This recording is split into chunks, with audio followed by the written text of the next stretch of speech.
Your immune system is so varied that to understand an individual's immune system can be likened to finding one sheet of paper between here and Saturn.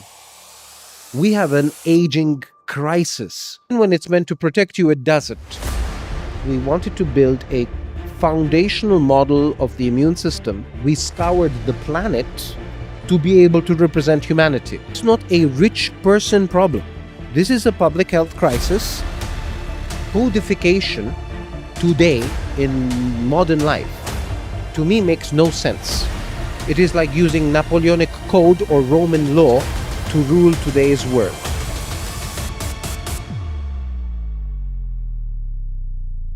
We're here in Madrid at the Transvision event with Vijay. Thanks to Jose Cordero hosting this event. This is great. This is the first day of the actual event, and we were doing tours. Were you on the tours the last 2 days? I didn't join the tour, but I wholeheartedly agree. It's an incredible event. Yeah. I love the energy. I love the science. It's a pleasure to be here. Yes, it really is. I caught, I think, probably half of your talk this morning. I'm sorry I couldn't watch the whole thing. I got caught up. But what I did hear was incredible. I love what you're doing. But before we get into that, I want to know a little bit about you. What got you started in the longevity space? What was your inspiration? Were you young? Were you older? I mean, my background has always been in commercializing new technologies. So I was an early joiner at Illumina, which powered next-gen sequencing. I was the vice president of Siemens Healthcare, both pre and post IPO. And that gave me a tremendous amount of exposure to the world of sick care. And it's extremely important because we have an ethical duty to take care of those who are sick. Equally, we have an ethical imperative to prevent sickness. And my journey with longevity, actually, after being in clinical trials with Omniscope, after entering the world of sport, where we could really try to prevent athletes from getting injured and actually increase their longevity because we want them to play these beautiful sports and games for as long as possible. I actually lost my father to chickenpox. Oh, no.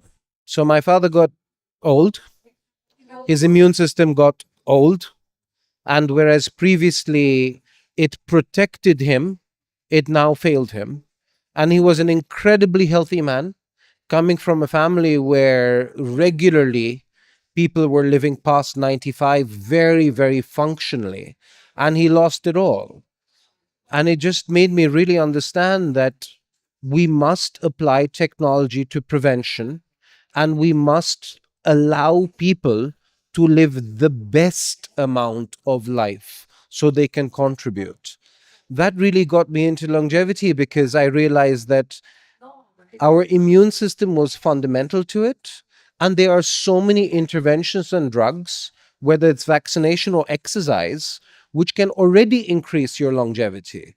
So that really then made it imperative for me to contribute to the field. So I feel grateful to everybody at this show to have integrated us and be part of the community. Okay. And what was your first integration into that? Was it Omniscope that you're with now, or was there something else before that that you did that's actually in the longevity space? It's actually Omniscope. It is. It's actually Omniscope, and it started really in sport. Again, because one of the problems that you have with longevity is it's very hard to do an experiment because you have people all over the place. There's a lot of things changing. You can't measure it. But what you have with elite athletes is a very controlled environment, and you know that they're really healthy. So then the question becomes, why is a healthy athlete suddenly getting injured and wiping out their career in their 20s? And then you have somebody like Floyd Mayweather or George Foreman in their 50s becoming world champions. So sport really was where we started to optimize athlete health span.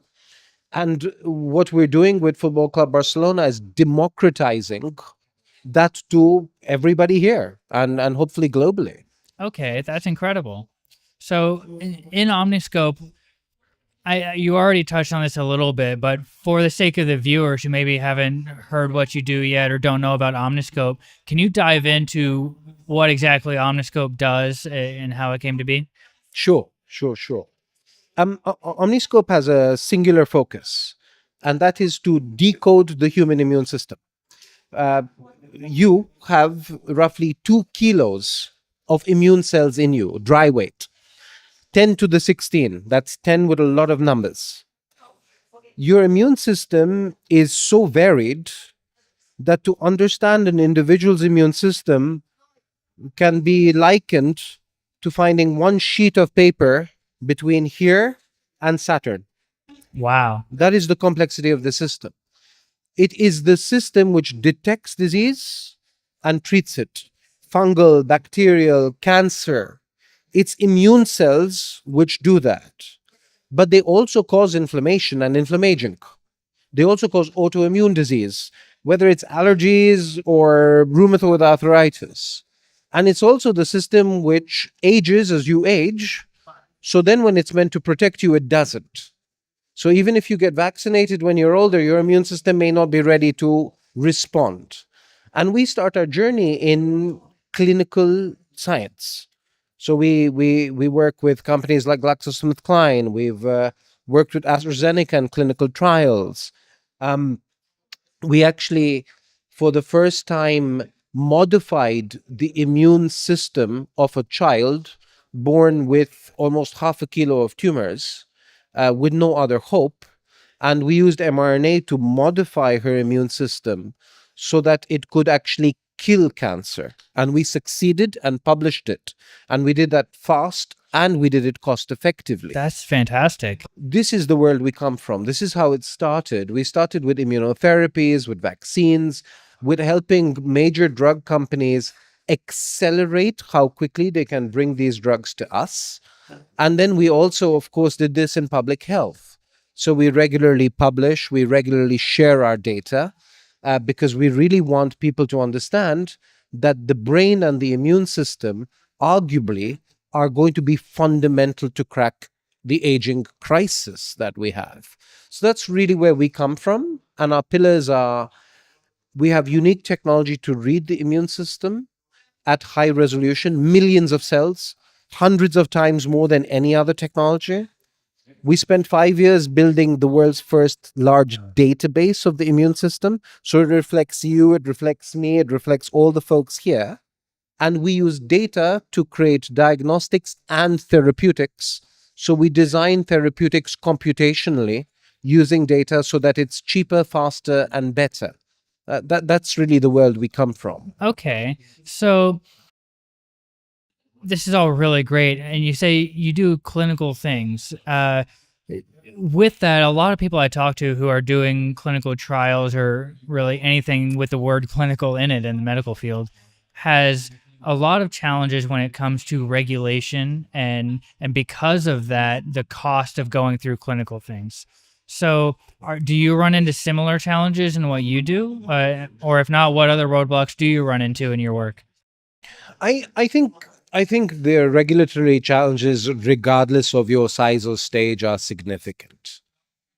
And I think we need to have robust regulation to ensure quality of what goes into a patient. This is essential. And I've worked with, for example, Siemens Healthcare. I worked with HIV diagnostics. If you get that wrong, there's a major issue. So regulation is healthy and important. However, with a company like us, where we're using data and artificial intelligence to make things more democratic, we also need to see regulators upskill themselves on what are new and novel technologies. And this is a roadblock. And it is an area where we need to see more progress. I think here in Spain and in the European Union, we have seen progress, but there are also countries like Singapore and others where we are seeing even more. For us, the biggest roadblock we initially faced is a scientific one. You see, the world is made up of many groups and populations. And immune systems vary between ethnicities. Immune systems also vary between men and women. Um, we share a lot because we are the same species, but we are also unique. And I think one of the biggest roadblocks, especially for personalized gerotherapeutics, is data. So we had to overcome the fact that we wanted to build a foundational model of the immune system and use AI to be able to heal people. But we needed to make sure that we scoured the planet to be able to represent humanity. So we've done a lot of work in Asia. We've done lot of work in Africa. We're now setting up in Saudi Arabia and Dubai to fully understand Middle Eastern populations. We do work with Fox Chase Cancer Center in the United States. We're backed by the European Union, our work in reverse vaccinology. So we have seen that when you really mean it, that you want healthcare for everyone everywhere, there is a way to do it. Okay. And we've also had the support of Google, NVIDIA, governments who have made this vision a reality. So it was very difficult at the beginning for a small company to be able to go all around the world. But we made it. Okay. We made it. Persistence. So that's great. Yeah, you got to have persistence. You touched on an interesting point here about regulation, and you have a different view from a lot of people in the longevity space. I'm sure you meet them as well, where they're in the U.S. Abolish the FDA, totally gone. And to your point, there's got to be something in place that keeps safety and efficacy top of mind. Otherwise, we have a lot of, fraud and things like that enter the space because people just want to make money. So to pose the question to you, is there a difference between regulation as we see it that has caused a lot of challenge for smaller companies that actually have good intention and possibly good therapies versus a codified safety and efficacy plan of action? Do you see a difference there, or is it the same thing, or should it be the same thing? What do you say to that? First of all, I think that's a fantastic question. I think it's a really good reflection. Look, the Buddha famously said that the best way is the middle way. One needs to be moderate in everything one does. Codification today in modern life, to me, makes no sense. It is like using Napoleonic code or Roman law to rule today's world. Today's world is moving so fast that it cannot rely on an archaic set of written laws. You cannot, of course, have the Wild West. As a public health practitioner, I have an obligation to cause no harm. That is my first obligation. So I need regulation to ensure that I cause no harm. And we all have to agree on that in the longevity field. If somebody has lived a wonderful long life, you don't want to give them a drug which destroys it. That is antithetical to our mission. On the other hand, humanity has never had a serious chance at using technology to live this long. If you think about the fact that we talk very often about things like organic food and natural living. I espouse organic food. I eat predominantly a vegan diet. I live in a very simplistic manner. But Stone Age man lived till 35, 30. People died. They were eating organic food. They were getting plenty of sunlight, but they were dying. What makes us live longer? Vaccines, sanitation, antibiotics, public health.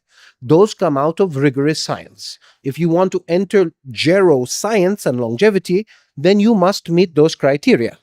On the other hand, you cannot have a system where small innovative companies who can really lengthen human lifespan can't even get a shot because there's AI is outlawed or cannot be used, or you cannot make genetic modifications because they're too new. When right now genetically modified therapies are curing diseases like diabetes, sickle cell anemia.